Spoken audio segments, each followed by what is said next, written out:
Hi, it's Kiffin Lebates here, and today I'm going to complain about bills. Now, of course, that's no surprise. I mean, who likes to receive bills? I don't think anybody does. However, there's been a shift in Finland in the way that bills are handled. When I first came to Finland, I used to get all my invoices on paper, and then I opened up my online bank account, and then I would pay the bills and I'd mark on the paper that I paid them and I'd put them in my filing cabinet. So no surprises there. However, thanks to the progress of technology, now there are all sorts of other options, and as a result I don't just get paper invoices like this one. I also get electronic invoices which I can find in my online bank.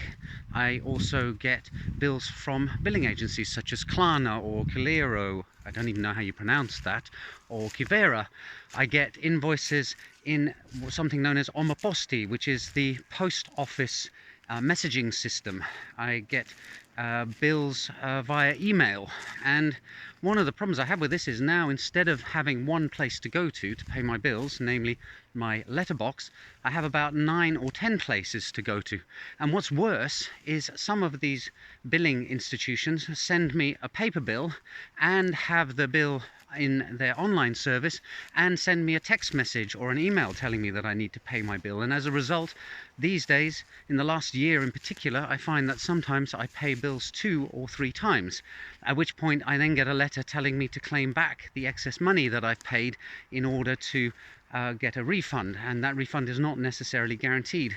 Furthermore, if I miss one of these bills because it's in an app that I haven't opened in 2 or 3 weeks, they send me a reminder and they charge me €5 for the privilege of that. And if I miss that, then I get a letter from institutions such as Investrum or Lowells, which are debt collecting agencies, who then charge me an extra €5 or €10 on top of that.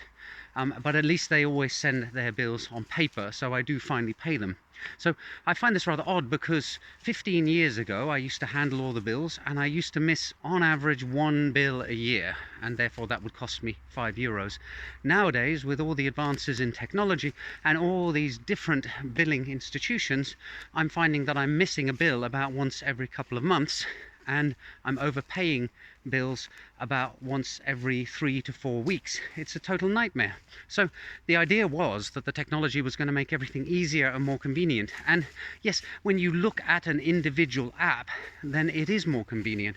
But the problem is that when you have 6 or 7 of them that you have to visit on a weekly basis and log into and type in your security code and identify yourself, it's no longer convenient.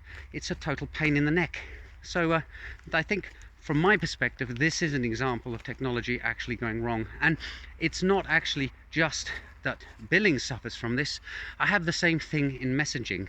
I used to use my email box for communicating, and then I got Slack, and then Telegram, and then Discord, and WhatsApp.